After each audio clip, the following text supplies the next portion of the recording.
Having one of those days. Oh, sounds like somebody's got a case of the Mondays. Does it feel like life has your cojones in a vice?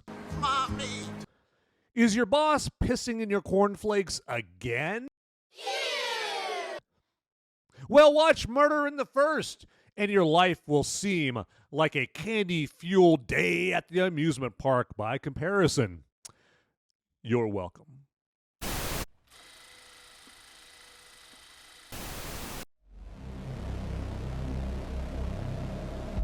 In a world where the number of movies available is great, but many are so bad, you'll learn a new definition of hate. One man sifts and reviews through the movie sludge. One man will be the movie cop, jury, and judge. He goes by many names, but you know him by Movies Merica.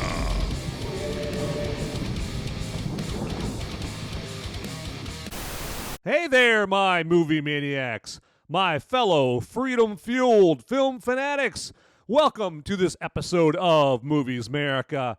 I am your humble host, Van Ebert, as always, your guide in our adventure in this episode, your Sherpa up this climb of Mount Movies as we get into Murder in the First with this episode. So come on in, relax yourself, ease your mind, all right?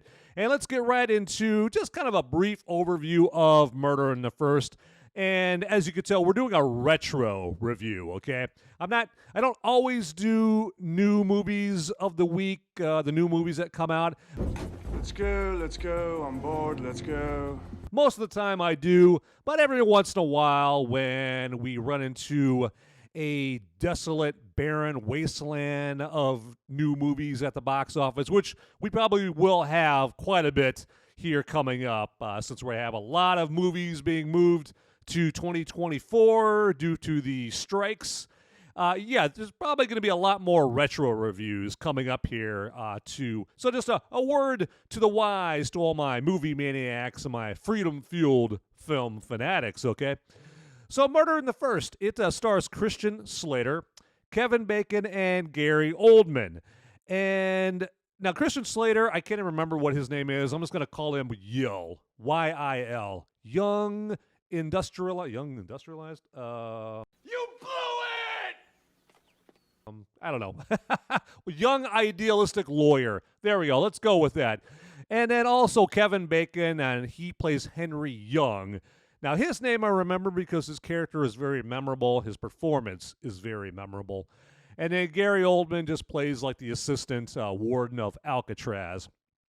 And so we first start out with the movie where we hear a story of several prisoners or multiple prisoners escaping Alcatraz, and they tried and they failed. And Kevin Bacon's character of Henri Young is one of those prisoners that tried and failed.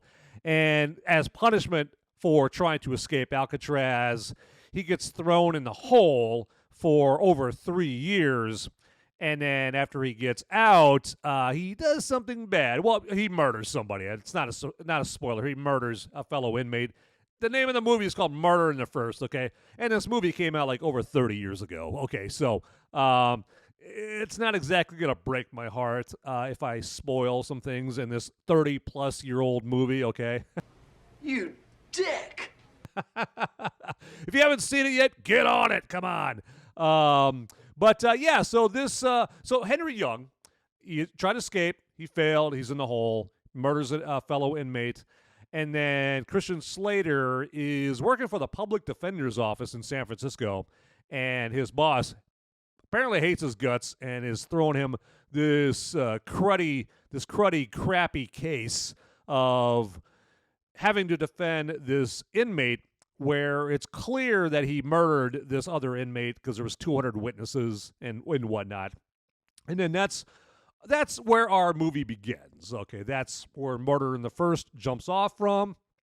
And you get some players in here like Ermey playing the judge. William H. Macy plays the prosecuting attorney, and it takes place back in the 1940s, and it's just like a lot of courtroom drama / prison dramas that we've seen.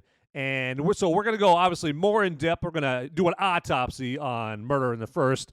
But before we get any further, I want to take a chance just to ask you to subscribe or follow this channel. Just going to hit the subscribe or follow buttons right down there. Takes you 1 second, okay? And then since you're down there anyway, hit the like button, and that'll just take you another second. And then hit the notification bell as well to get notified of new episodes of Movies Merica. All right. So, hey, let's press on with the show. The best reason to watch this is Kevin Bacon's performance. Now, this movie came out a little over 10 years after Footloose, and this role couldn't be any more different. Believe me, he is doing no dancing in this movie. And if he is, it's for the way wrong reasons, okay?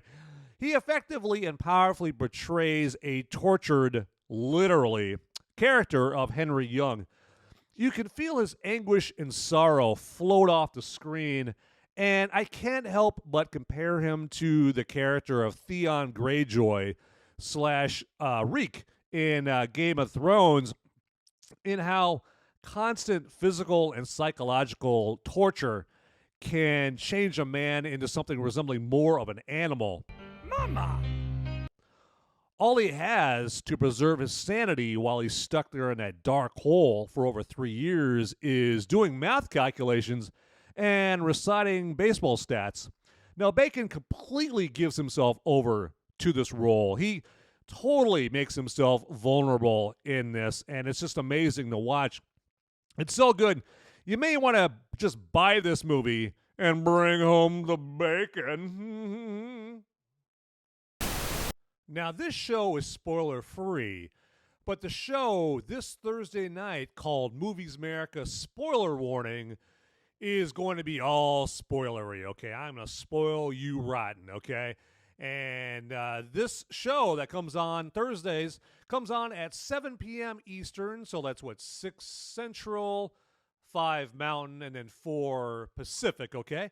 And that is just a show where you get a chance to discuss this movie in depth, spoilers and all, and you can live chat with me, comments, questions, whatever, okay? And the live chat doesn't even have to be about this movie. It can be whatever you want. So, but the live chat will be, about this movie primarily, okay? So, and because this show is meant for those folks like me who, after most movies they watch, sometimes they want to have a more detailed discussion, and you're hard-pressed looking around for somebody to have that detailed discussion about this movie with. Who's coming with me? Who's coming with me? Okay? So, meet me, Van Ebert. I'm your guy for that detailed discussion on the show, Movies Merica Spoiler Warning. Again, this Thursday night at 7 p.m. Eastern, and that's 4 p.m. Pacific, 5 Central, or 6 Central, 6 Central, 5 Mountain Time, okay?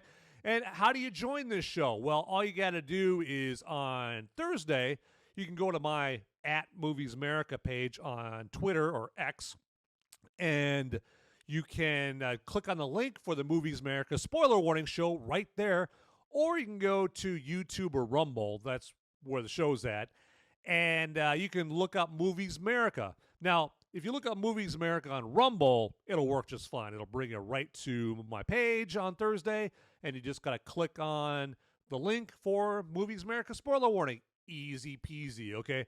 Now, YouTube's kind of stupid. YouTube's kind of dumb, okay? And so when you type in Movies Merica, it's gonna think you're trying to search for Movies America. Nope, wrong-o, okay? So what you have to do is right underneath where you typed in Movies Merica, you have to click on this little blurb that says search instead for Movies Merica. Click on that, and then that'll take you to the Movies Merica page, okay? Also, you might have to type in Till Death Podcast Network. That's another way to search in YouTube for the Movies Merica Spoiler Warning Show. All right. Hey, enough about that. I hope to see you this Thursday night. Let's get on with the show. Christian Slater is the acting equivalent of a bowl of grape nuts in Murder in the First. At first, not very interesting, but grating, and then eventually very soggy. The grating part is Christian Slater's severe overacting when trying to get Henri to talk to him in the first act. Bacon is giving a masterful, intuitive performance, while Slater is borderline hyperventilating. It's as if he's mistaking volume for engaging acting. Now, it pains me to say this because Christian Slater, just a couple years before this, took us for a hell of a ride as Clarence Worley in True Romance. Now, at least in Murder in the First, we get a Clarence and Drexel reunion from True Romance, since Gary Oldman also stars in Murder in the First. No talk about White Boy Day in this one, though. Okay, everybody. Hey, if you would, just go ahead and subscribe and follow this channel, and then hit the like button down below, and then the notification bell as well, so you get notifications of brand new episodes of Movies Merica. And those buttons are just right down there. It takes you like 2 seconds to click them. If you would, I appreciate it. And then get in that comment section down below as well. And comment to me. That'd be fantastic. I want to hear from you. And then also get to tdpn.locals.com. That's our website with all our great Till Death Podcast Network content. And right now, if you go there and put in promo code TDPN, as in Till Death Podcast Network, you get a free month of access to all the great stuff that's on tdpn.locals.com. All right, with that, let's move on with the show. Murder in the First is entertaining, but it's lesser than a lot of prison dramas that I can think of. The Shawshank Redemption, The Green Mile, Sleepers, American Me. I think one reason it's lesser is the performances. Outside of Bacon's outstanding performance, the rest of the acting is pretty meh. It's not from a lack of acting talent. I mean, you have Gary Oldman, the master of character acting, the versatile William H. Macy, Brad Dourif, the quintessential sniveling sinister, the master of the sniveling sinister role, Embeth Davidtz, who was just hot off of Schindler's List as Helen Hirsch the year before, the late, great Arlie Ermey, Hollywood's drill instructor, who was also in Seven this same year. The fact is, it looks like they're just phoning it in, particularly Macy. Now, maybe Macy was saving some of his acting excellence for Fargo, which came out a year after this. It didn't help either that we'd had a slew of 90s courtroom dramas before this. If you ain't first, you're last. Now, that advice from Ricky Bobby also applies to movies. Shake and bake. Makes no sense, so to shake and bake, it's nonsense.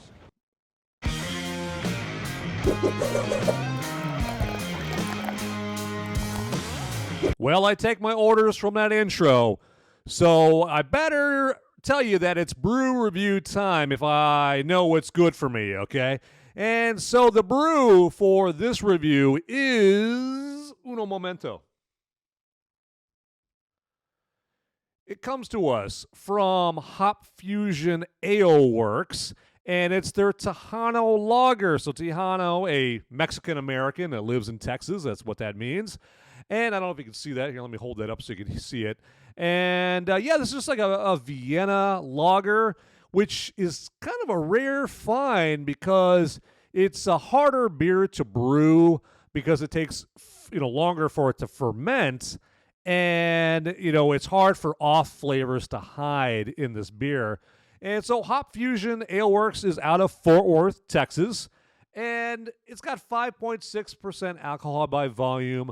Now, to be perfectly honest, this beer just lacks that certain spark, that taste that just grabs your attention, okay? bland is too harsh a word. Let's go with effervescent challenged, okay? But, hey, you know what? I'm going to take a tug off of this, regardless. So let's go ahead and get that done.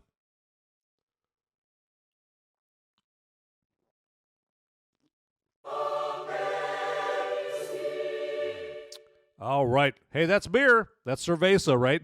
And that's Hop Fusion Tejano Lager. And that has been another brew review time.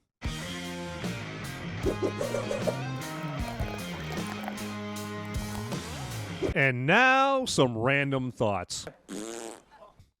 In Murder, we see Gary Oldman playing yet another detestable character like he did the year before in The Professional. His corrupt New York City cop character in The Professional was much more captivating than his lukewarm performance as the sadistic assistant Alcatraz warden in this. Now, when I watched this again, I had completely forgotten that Kevin Bacon's real-life wife, Kyra Sedgwick, was in Murder in the First as well. Let's just say that their scene together involved them doing some husband and wife stuff, and we'll leave it at that. Okay, moving on. Now, the movie tries to make it sound like this Henri Young trial is what got Alcatraz shut down, but really this trial wrapped up in 1942, and Alcatraz wasn't shut down until 1963. It was shut down likely due to the fact that it just couldn't justify its high operating costs, or from the sheer embarrassment of Sean Connery escaping from it. All right, everybody. Hey, since you're doing me a solid by sticking around this long, let me do you a solid by letting you know all about Nature Clear Recovery Powder. Nature Clear Recovery Powder, it is just a powder that helps you avoid a hangover or helps you recover from a hangover, whichever the case may be. And it's very simple to use, okay? You just take this packet right here, and you just pour it in 12 ounces of water or a bottle of water, your typical bottle of water. Pour it in there, and you just drink it before you head out to the nightclubs, to shake your booty or hit the beer patio, okay? And now, if you're out and about and you're like on your 15th beer and you're like, oh my God, I forgot to take my Nature Clear. What an idiot. Hey, you know what? Take it easy on yourself, okay? Just take it when you get home, all right? And you're good to go, okay? It's almost like Nature Clear was pre-planning for this stuff, okay? They're geniuses. What can I say? And it also helps you recover from smoking and vaping as well. So this is an all-around Swiss Army knife of recovery, okay? So right now, what you should be thinking is, Van, how do I get my hands on Nature Clear Recovery Powder? Well, I will tell you. All you got to do is click on the Nature Clear description down in the link in the description. There we go. And just click on that and just pick out whatever Nature Clear products you want, get them in the cart. And then in the promo code field, you type in the promo code MOVIES, okay? And you're going to get up to 25% off your next Nature Clear order. Very sweet, right? Very sweet right there. Sorry, beer burp there. Hazards of the trade. But yeah, get yourself some Nature Clear, all right? Do it. All right, on with the show. Is this a woke after-school special? Not really. The sugarcoating of Henri Young's life in this and the extremely critical portrayal of Alcatraz might make you suspect that the story comes from a liberal place. To be more specific, the common liberal philosophy that everyone, or most people in prison, are really innocent, unjustly imprisoned. Now, Hollywood salivates over this philosophy, and you see it portrayed in many movies to influence hearts and minds. That's not really woke as much as it's bubble-headed communist thinking. Dos Vidania.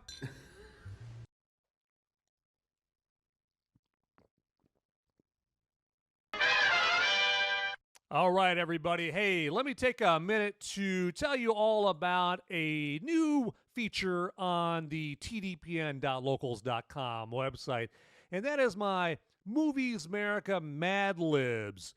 So you guys remember Mad Libs when you were a kid? You know, you get the Mad Libs pad with all the paragraphs. You can fill in the words, and if you were like me, you filled in like raunchy words in with the Mad Libs. Well, now we have the Movies Merica Mad Libs, and you can only get that on tdpn.locals.com. So what do you have to do to get to the Movies Merica Mad Libs? Well, of course, go to tdpn.locals.com and just read over the 3 characters that I've created for Movies Merica Mad Libs, and then also read over like the first few lines that I've written. And where you come in is just like in Mad Libs back in the day, you get to contribute creatively, okay? And what you do is for each of the 3 characters, you just have to add lines to the Movies Merica Mad Libs script, okay? So I have started you out with the first few lines to give you a little flavor of what the script is all about.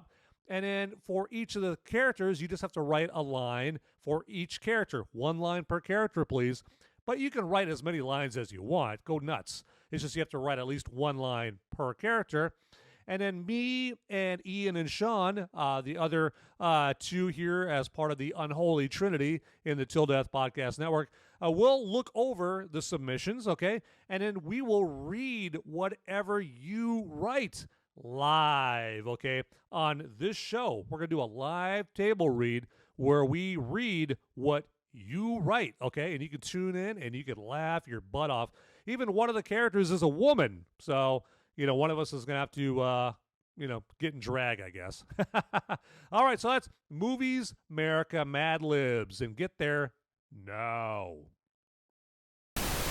And now for my final thoughts on Murder in the First. Just like Jerry Springer, the late, great Jerry Springer, used to have his final thoughts at the end of every one of his episodes. And so my final thoughts are, you know, if you're having friends over for movie night and you want to make it Bacon Palooza, go ahead and throw in Murder in the First. I mean, it is one of his better performances, but really the rest of the movie isn't that great. But he knocks it out of the park, that's for sure. Otherwise, just watch Shawshank for the 4,127th time, or The Green Mile, or Sleepers instead, okay? All right, everybody, with that, get out there, people. Those movies aren't going to watch themselves. See ya. Hey guys, don't leave the video quite yet. Okay, I've got the popo. They're coming after me, and I don't have much time to tell you, but you need to like and subscribe this video right here, down below. It's right down there. It's just waiting. It's waiting for you down there, okay? And make sure you watch these videos over here too. You'll be doing me a big favor. I'll be in handcuffs pretty soon. All right. Thanks for watching.